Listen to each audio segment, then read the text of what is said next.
Continuamos esta mañana en el sol de las noticias, como es costumbre. Siempre tenemos invitados especiales. Y desde San Pedro Sula tengo a una joven profesional de la psicología con la que vamos a hablar esta mañana de aspectos importantes. Con ella había tenido la oportunidad de haber conversado durante esta temporada del COVID, pero ¿qué ocurre? 20 días después tenemos que volver a platicar y ahora con dos huracanes que han cruzado el territorio nacional, tormentas tropicales, como se les quiera llamar, pero que hay una tragedia en muchos puntos del país. Y lógicamente que aquí tiene que ver mucho el tema psicológico. ¿Cómo afecta esto psicológicamente y cuál es el tratamiento que se debe dar en situaciones durante y después de una pandemia o después de un desastre natural? Un gusto saludarla, distinguida licenciada Keili Rodríguez, esta mañana. Es grato para nosotros tenerla nuevamente y que podamos conversar, y el objetivo es poder ayudar a las personas que están viviendo esta tragedia, pero también a aquellos que quieren ayudar, porque a veces queriendo ayudar más bien podemos perjudicar o impactar a alguien. ¿Qué tal? ¿Cómo está usted? Hola, buenos días, un gusto saludarles. Pues muy bien, gracias a Dios.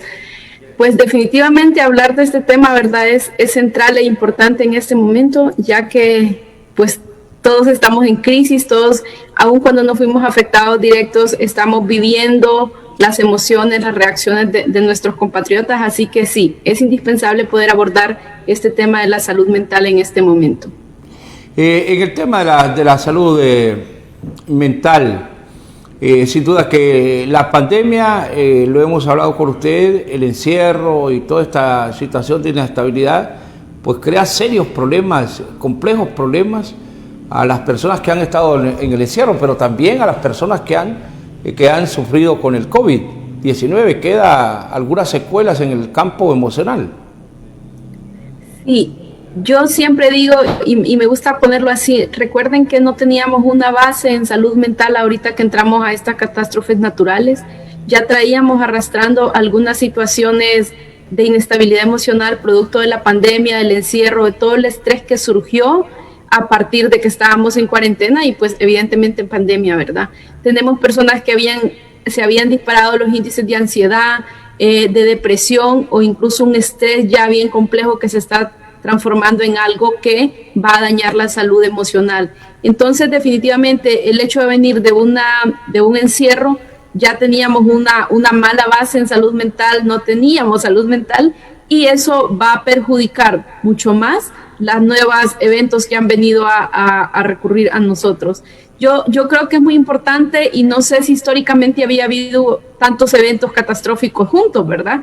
Entonces no sabríamos cómo vamos a responder. Todo es nuevo, sigue siendo nuevo, aunque conocemos a nivel de salud mental cuáles son las reacciones de las personas. Ahorita es nuevo porque son demasiados eventos negativos juntos. Ahora, digamos, si la gente ha estado viviendo en niveles de pobreza, en situaciones de no tener a su alcance una vivienda digna, un ambiente apropiado, pues la gente como que se acostumbró a esa forma de vida, pero de la noche a la mañana, que le dicen primeramente el encierro, pero se le suma ahora este impacto del tema de lo que está ocurriendo con los desastres naturales. Y lógicamente que vamos a tratar de ir viendo, porque hay diferentes tipos de grupos dentro de la sociedad.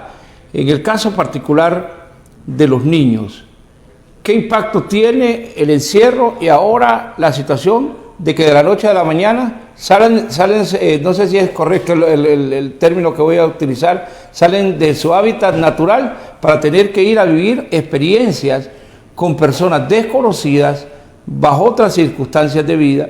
¿Cuál debe ser el tratamiento que se le debe dar a estas personas?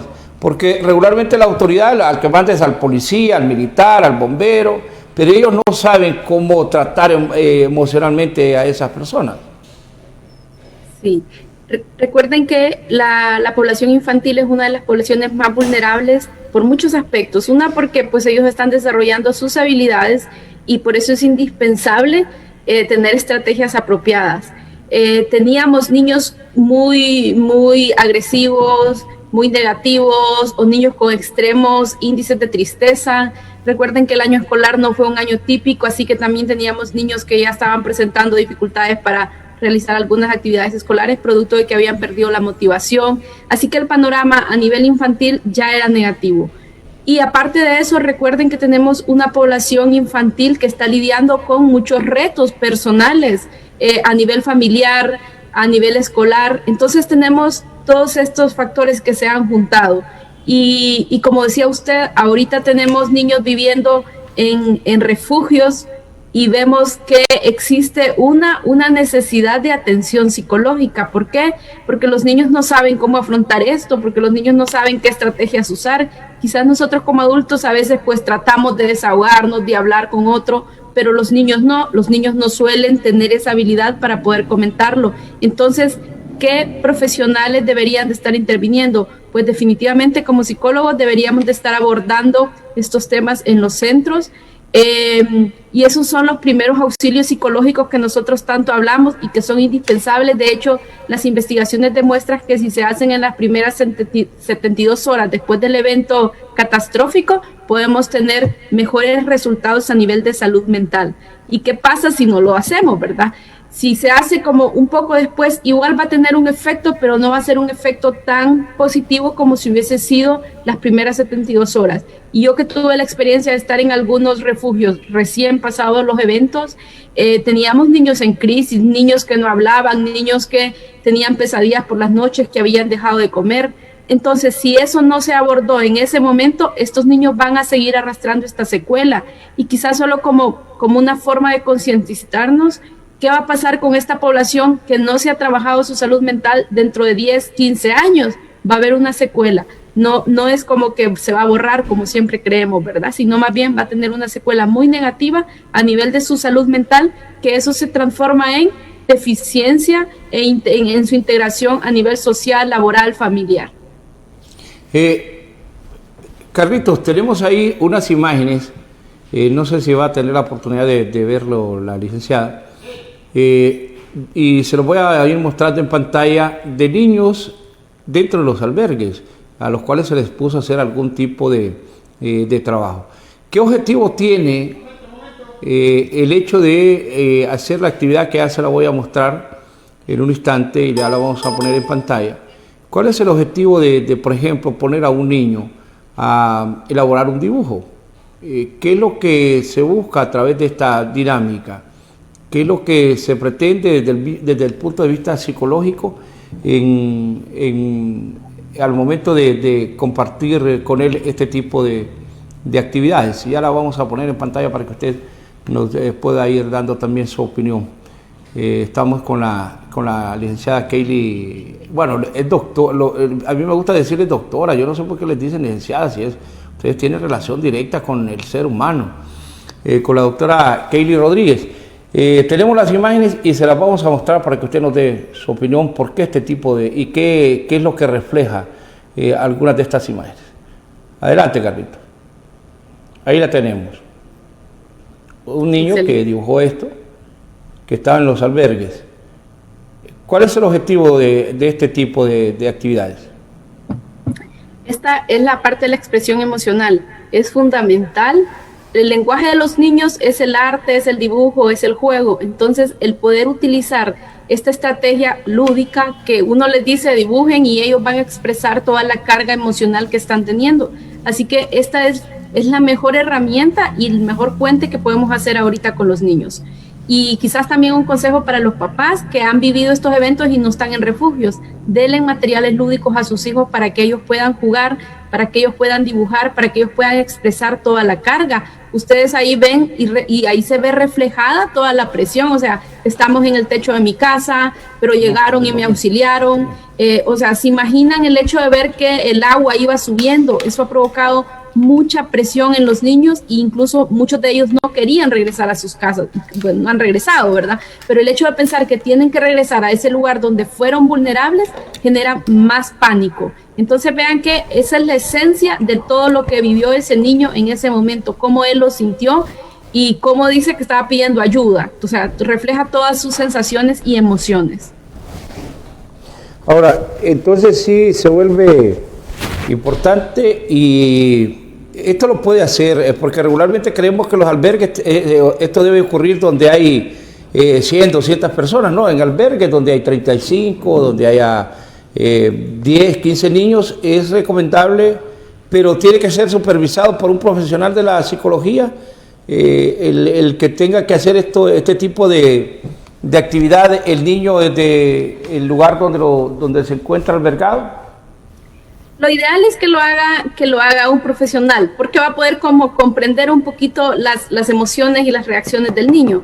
Pero diríamos que los niños que están en espacios así, ahorita perfectamente bien puede alguien darles actividades lúdicas y el niño se va a expresar. Lo que no va a poder es interpretar qué está sintiendo muchas veces porque no tenemos el conocimiento y la formación, ¿verdad?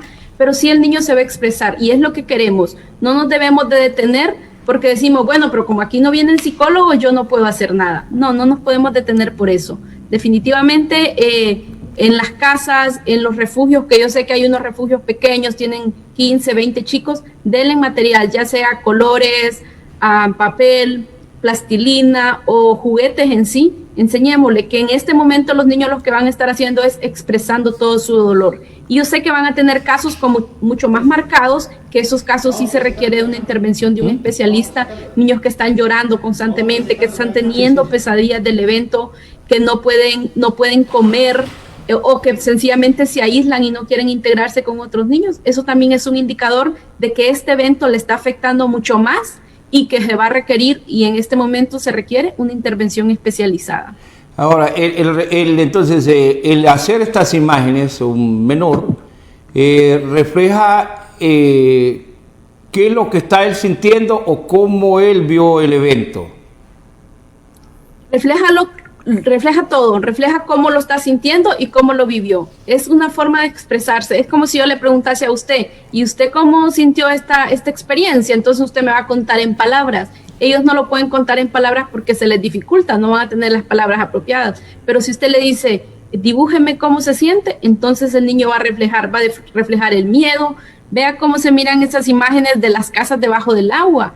O sea, es toda esa presión que conllevó el hecho de que yo tuviese que sobrevivir, tuviese que dejar cosas que yo quería. Incluso los niños están en duelo por los juguetes, por sus cosas personales, que para nosotros los adultos suelen ser tan insignificantes porque decimos, bueno, lo material se recupera, para los niños no. Entonces, esa cuestión de que todos se están identificando con el agua, con cómo el agua pudo ir subiendo dentro de sus casas, refleja eso, refleja toda la presión emocional que vivieron, la lucha por la sobrevivencia y todo cómo les ha repercutido, ¿verdad? Porque ya han pasado bastantes días y ellos lo siguen proyectando, pero mientras lo expresen, mientras lo escriban, mientras lo dibujen, es algo bueno, porque eso significa que yo le llamo como un canal para lograr un proceso de expresión y al final de sanación. Lo malo va a ser si lo interiorizan, se lo van dejando para ellos mismos, que a largo plazo va a tener un efecto negativo.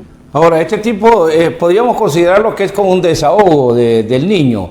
En el caso de los adultos, de los adolescentes, también puede ser un mecanismo adecuado, el plasmar en un dibujo, el escribir, el manifestarse, ¿ayuda emocionalmente?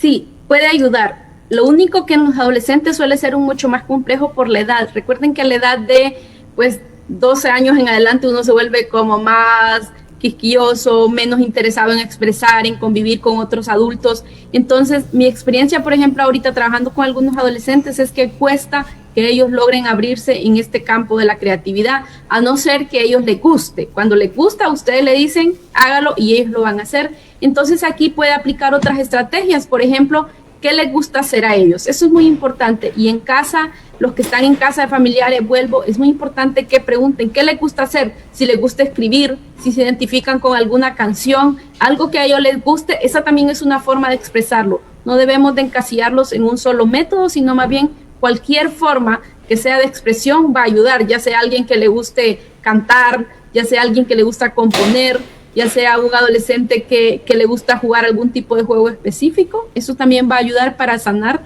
en este momento ese dolor que tiene acumulado. En el caso del adolescente, ya usted lo señala que de por sí están en una etapa de conflicto normal que se puede presentar en la adolescencia. ¿Cómo ayudar al joven a que pueda orientar su energía, a que el impacto de lo ocurrido no le vaya a afectar para toda la vida? ¿Cuáles son los mecanismos a seguir para poder como ubicarlo, pues, y que él pueda ir viendo su realidad? Yo creo que lo más importante siempre va a ser que las personas nos tomemos el tiempo de saber qué siente ese adolescente, porque nosotros, y eso aplica para los niños también, nosotros solemos creer que todo el mundo está procesando el evento, pero de yo como padre, como adulta me siento y le digo, ¿cómo te sientes, hijo? ¿Por qué has estado así un poco extraño? ¿Por qué estás dejando de comer? ¿Hay algo que te está preocupando? Empezar a preguntarnos cómo se siente él o cómo lo ha interpretado. Y solo el hecho de que él me diga, sí, mamá, fíjate que yo me sentía que ya me moría, o te perdí a ti, o perdí a mis hermanos, ahí ya se está expresando. Así que, por favor, comencemos con escucharlo, que es algo que no solemos hacer los adultos. Omitimos esa parte. Entonces, una forma de ayudar es escuchar. Otra forma de ayudar es apoyar. Y apoyar es, hijo, yo estoy aquí para apoyarte, yo estoy aquí para escucharte, yo sé que es complicado, pero vamos a trabajar juntos y vamos a salir de esta, porque una de las cosas que está afectando a los adolescentes en este momento es la preocupación y cómo vamos a hacer para volver a obtener las cosas que teníamos. Y les estoy hablando de familias que viven en condiciones de pobreza bastante marcadas, entonces la preocupación es real. Pero si mi mamá no toca el tema, si mi papá no se preocupa por abordar el tema y creen que yo asumo que algún día las vamos a conseguir, eso afecta más porque me genera más preocupación y al final puede generar un estado de tristeza de manera continua. Entonces, escuchémoslos, apoyémoslos y démosles espacio. No minimicemos las emociones de nadie. Puede ser que alguien lo supere súper rápido y puede ser que alguien vaya mucho más lento y eso no significa que está mal, eso significa que somos individuos totalmente diferentes y lo vamos a afrontar de manera diferente estos hechos. Entonces no minimicemos así como, pero es que sos dramático, no deberías de estar llorando, eso ya pasó, solo perdiste tu ropa o solo perdiste los juguetes o solo perdiste las cosas que te habían regalado. Solemos hacer eso y es un error porque no le estamos dando importancia a las propiedades y a las emociones de las otras personas y en este caso de los adolescentes. Así que respetemos esas emociones y si vemos que son muy marcadas, como que ya pasaron más de 15 días y él sigue en la misma situación, en la misma condición, entonces sí debemos recurrir a un centro asistencial que nos permita poder acompañar a este joven en este proceso. Doctora Keili, en el caso del adulto, después de un evento de esta naturaleza, una casa destruida, una situación, vamos a irnos al extremo de un evento donde es dramático ir a ver donde anteriormente se vivía. ¿Es recomendable que esa persona vuelva al lugar? Yo no digo habitar, no, eso será una decisión posterior. Pero después del evento, ¿hasta qué punto es saludable que emocionalmente esa persona vuelva al lugar a ver cómo ha quedado la situación? ¿Y cuál es el tratamiento más adecuado para este tipo de personas? Fíjese que va a depender depende de muchas situaciones. Por ejemplo, si yo antes de este evento yo estaba estable emocionalmente, no tenía como alguna crisis ahí pendiente, entonces hay personas que tienen más herramientas de afrontamiento y han ido, lo han visitado, han entrado y han podido convivir con su nueva realidad y no les ha afectado tanto. Pero si hay personas, cada quien, como les decía, con diferencias individuales, que sienten ese miedo, que sienten esa impotencia y que eso les está perjudicando, solo el hecho de pensarlo no es saludable. Yo diría porque van a entrar más en crisis, porque les va a afectar mucho más el hecho de ir a mi casa, cómo era, las cosas que yo tenía. Y de hecho yo conozco familias que, por ejemplo, la esposa o el esposo no han ingresado a la casa, han ido a visitar su casa, pero se han quedado afuera, porque no tienen valor de ver cómo es esa situación actual. Entonces va a depender de eso. Lo ideal es, quizás tenemos que ir porque tenemos que hacer ese reconocimiento, es no ir solo, vayamos con alguien de confianza, alguien que esté pues un poquito más estable emocionalmente que yo y que me permita en su momento, si yo me descompenso, aunque sea darme un abrazo o darme una palmadita en la mano, algo que me permita sentirme que estoy acompañado, que no estoy solo, porque recuerden que esto se asocia a desesperanza, o sea, la desesperanza es ya no tiene solución, perdí todo lo que tenía. Entonces es muy importante que si yo no me siento capaz de ir sola, que si yo siento que no puedo manejar estos eventos, que solo el hecho de pensar cómo quedó mi casa me genera un malestar grande, marcado en mí, busquemos apoyo para ir a este reconocimiento, no vayamos solos y sobre todo tengamos esos espacios de expresión. Usted me decía, ¿y cuál es el mejor tratamiento? Siempre el primer punto va a ser expresar cómo nos sentimos. Si usted es ama de casa o cabeza de familia y decimos, pero yo tengo que ser valiente por mis hijos, ese es un error. Valentía no es detener las lágrimas, de hecho valentía es expresarla de manera apropiada, no con gritos, con golpe o con frustración, ¿verdad? Sino más bien comentarlo, expresarle a alguien cómo me siento, expresarle la frustración que siento, porque está bien sentirme frustrada, enojada, triste, está bien todo eso, es parte de la crisis que estamos viviendo. Pero a partir de que yo la expreso, muchas veces tengo la mente mucho más clara, alguien me dio un consejo y eso me ayuda a poder tener mejores ideas o planificar mejor alguna estrategia para poder trabajar, para poder comenzar. Y eso es fundamental. Y vuelvo, si usted siente que está perdiendo el control, que pasa constantemente triste, es importante ponernos en contacto con servicios de asistencia psicológica para que le puedan brindar ese acompañamiento.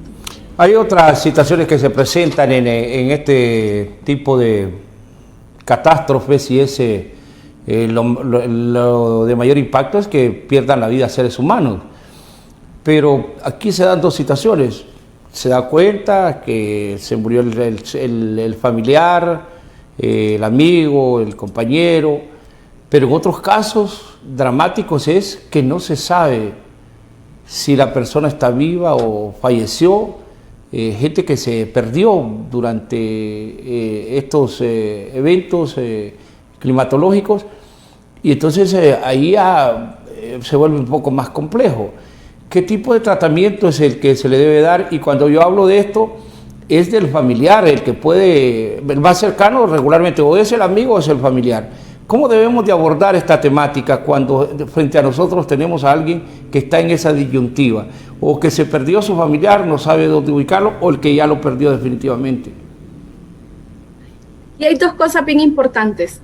El perder la vida de un familiar pues es algo irreparable, no se recupera. Y tenemos muchos hondureños en ese proceso que incluso no han podido ni asimilar la situación, o sea, todavía seguimos en la etapa de la crisis. Entonces, es bien importante ese momento de dar apoyo. El apoyo siempre va a ser una herramienta para poder afrontar las cosas. O sea que si yo soy de una familia que ha vivido la pérdida de un familiar en esta catástrofe, incluso hay unos que no los han encontrado, es muy importante dar ese apoyo de estamos unidos, vamos a trabajar juntos, vamos a seguir investigando juntos, no nos olvidemos, no minimicemos, porque muchas veces creemos, no, pero es que ahí va a aparecer y no importa. No, tenemos que juntarnos como familia, la unidad es la principal herramienta para poder afrontarlo.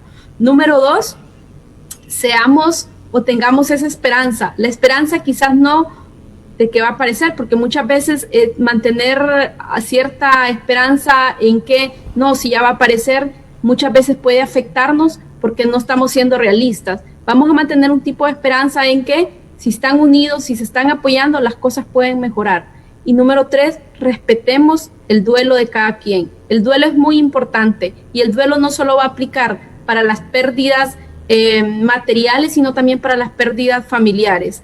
Las personas que lastimosamente no han podido darle o no han podido enterrar a un familiar, eso suele doler mucho más. Y si dentro de las casas tienen algunos rituales, algunos protocolos, necesitan hacer algunas oraciones, háganlo, que eso ayuda a poder tener paz con nosotros mismos. Entonces, esos rituales espirituales que muchas personas hacemos cuando alguien muere, pues hagámoslo. Y la otra cuestión es, si usted tiene fe y siente que eso también le da fortaleza, ore, conéctese con su fe, porque eso le va a ayudar. Definitivamente los humanos afrontamos mejor en las crisis cuando tenemos fe. La fe viene a ser como una herramienta que produce mayor tranquilidad y logra que saquemos motivación de donde muchas veces no la tenemos. Entonces, trabajemos en eso como familia. Recuerden que si yo como individuo quiero trabajarlo, no voy a poder lograrlo, pero si me uno a mi familia cercana, o en este caso amigos, o en este caso otra red de apoyo de la comunidad, eso me va a ayudar a mí a tener mayor fortaleza para enfrentar ese reto. Es importante esto, el poder, la fe, cuánto ayuda, pero lo que ocurre es que también impacta la fe. Tal vez una persona que le pidió a Dios, por favor, en el momento de desesperación, y queda cuestionando a Dios, ¿por qué se murió mi familiar? ¿Por qué perdimos lo que teníamos? ¿Por qué esta situación de tener que estar viviendo momentos complicados? Ese impacto en el aspecto espiritual, me imagino que es bastante grave también. Totalmente de acuerdo. Eso solo aplica cuando yo como individuo siento que puedo conectarme con mi fe. Si yo soy, y eso también está bien, si estamos enojadas con Dios y decimos por qué lo permitió, que yo lo he hablado con muchos de mis casos, culpan y decir por qué Dios, si me ama, provocó esto, y todo eso está bien, es parte de mis reacciones ante una crisis. Entonces, eso de conectarme con mi fe solo va a aplicar si yo me siento que está bien, que puedo hacerlo. Si no, no lo hagamos y busquemos la esperanza, el apoyo, el amor de nuestra familia, que es la mejor herramienta para afrontar. Yo siempre digo, el cerebro necesita, y me lo dijo un catedrático, el cerebro necesita 3 cosas: oxígeno, sangre y amor para sobrevivir. Y justo ahorita lo que estamos haciendo es tratando de poder tener una red de apoyo, y es lo que hace cada hondureño que dona, es lo que hace cada hondureño que apoya, querer demostrar el afecto, el amor, porque sabemos que esa es la principal herramienta para poder sobresalir ante una crisis como la que estamos viviendo actualmente. Ese sentimiento solidario del humano. Llevamos la comida, ropa, pero aquí estamos hablando de cuestiones de índole, de índole psicológico y emocional. ¿Cómo podemos, qué es lo que tenemos que hacer al momento de llegar a un albergue o a llegar a algún lugar donde hay gente que ha tenido que vivir este episodio en su vida? Es muy importante de la forma que entramos. Yo recomiendo eso, o sea, a veces entramos como Pedro por nuestra casa y vemos que hay un montón de personas damnificadas y ni saludamos, ni buenas tardes, permiso, puedo pasar. Son cosas tan importantes, por pequeñas que se vean. Y si ustedes ven los rostros de las personas, ellos tienen un rostro de tristeza, una mirada perdida, una mirada de desaliento. Entonces, el hecho de que yo llegue, que soy un agente externo, con una actitud diferente, también ayuda. Pero comencemos desde la entrada, desde cómo los saludo. No comentemos como pobrecitos, qué pesar, cómo están, porque esas frases no nos van a ayudar para nada. Y sobre todo, yo sé que ahora que usamos la mascarilla y tenemos que tener este alejamiento, es bien difícil, pero sobre todo demuestre respeto hacia las emociones y reacciones de las otras personas, que muchas veces yo sé que les cuesta seguir instrucciones por la misma desesperación, y usted dice, háganme una fila, y luego viene y todos se amontonan y uno se puede irritar, pero es muy importante mantener siempre esa actitud positiva hacia estas intervenciones, porque nuestro objetivo cada vez que visitamos un refugio es aportar algo de lo que nosotros tenemos, y parte de eso es ese respeto, esa compasión, esa solidaridad que estamos compartiendo. Tampoco minimicemos. Yo he escuchado muchos que le dicen, no, pero ya va a ver que usted va a volver a recuperar las cosas, eso se consigue rápido. No, porque quizás es alguien que toda su vida había trabajado por eso, entonces ahora ya no tiene 25 años, ahora tiene 45 y siente que la vida le va a costar mucho más. Entonces vean que si no tenemos nada que decir, mejor no digamos, solo escuchemos. Si se da un caso en el que yo llego a un refugio y alguien me comenta, ¿verdad?, algo de cómo se está sintiendo, solo escuchemos, y ya con que lo escuchemos, eso va a ser de ayuda para esa persona. Ahora, hay otra sector de la población que de por sí ya en el ámbito social lamentablemente no es tratado de la manera adecuada. Y no es porque yo ya esté en ese campo de la tercera edad, sino que es frecuente en el caso de las personas que ya entran a esa etapa de su vida, donde ya hay limitantes de movilización, de actividad física, de actividad mental. ¿Cuál es el tratamiento adecuado para las personas de la tercera edad? Sí, realmente tenemos dos poblaciones que nos preocupan mucho y son los niños y los adultos mayores, porque no solemos darles la importancia que se requiere dentro de nuestros entornos típicamente, ¿verdad? Y más ahora con estas crisis. Si tenemos adultos mayores, una de las cosas que yo he podido ver es que ellos se aferran mucho a las cuestiones materiales, es decir, mi casa es mi casa y yo no me quiero ir de mi casa. Entonces venimos los adultos o los hijos y es como les gritamos, los regañamos, los hacemos querer entrar en razón, pero al final esas intervenciones perjudican más a nivel emocional. Lo ideal en este caso es poder hablar dentro de lo que el adulto entienda, porque yo sé que hay adultos que ya no entienden mucho, entonces usar palabras de fácil entendimiento, no palabras complicadas, no instrucciones largas, sino cosas que ellos puedan entender. Número 2, si estamos, por ejemplo, viviendo en algún espacio donde pues estamos damnificados, quizás ellos necesiten como algunas cosas que les den confort. Yo sé que fue complicado sacar algunas cosas, pero si ellos tenían alguna sábana o alguna silla o algo que les daba como esa seguridad, que yo sé que hay muchos adultos que lo hacen, entonces tratar de gestionar, aunque sea una silla nueva o una sábana nueva, algo que a ellos les provoque una sensación de seguridad. En este caso yo pongo esos ejemplos, pero pueden ser otras cosas a los que ellos estaban aferrados. Y eso va a ayudar a que yo tenga un poquito de seguridad, que también aplica con los niños. Hay ciertos objetos que me dan seguridad, entonces en este momento los podemos usar como una estrategia de protección, de apoyo emocional. O puede ser una mascota. Muchos perdieron sus mascotas y ahorita hay muchas mascotas que necesitan ayuda y que necesitan apoyo. Entonces, las mascotas de hecho juegan un papel muy importante, porque yo me he encontrado gente en crisis porque perdió su mascota y hemos gestionado para que adopte una nueva y eso ya le da un mayor soporte. Entonces con los adultos igual puede aplicar. Y otra cosa sumamente importante y que siempre lo voy a recalcar es no lo siga minimizando, no siga diciendo, ay papá, es que vos todo lo haces drama, ay papá, es que vos no entendés lo que pasó, porque él sí lo entiende, pero a su manera, no como yo lo entiendo. Entonces es muy importante respetar sus reacciones dentro de lo que se puede, darle su espacio de seguridad que él necesita, buscar alguna cosa que le dé soporte, ya sea el comunicarse con un hijo, el hablar con algún nieto que él tiene mucho vínculo afectivo y eso le va a ayudar a poder soportar este momento.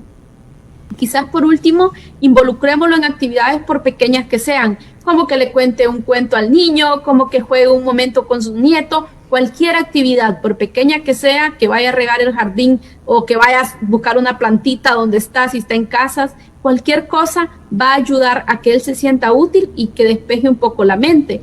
Y quizás para cerrar esta parte, es muy importante también, y algo que cometemos es que los exponemos mucho a noticias y a veces las noticias a largo plazo cargan un impacto emocional que no permite que nos recuperemos. Entonces hay que tener control de esto. ¿Qué voy a ver? ¿Qué no voy a ver? ¿Hasta qué horas lo voy a ver?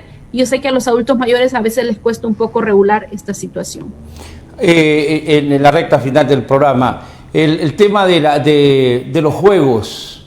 Creemos que los juegos solo sirven para los niños y que entretiene a los niños y que los saca del ambiente a los menores.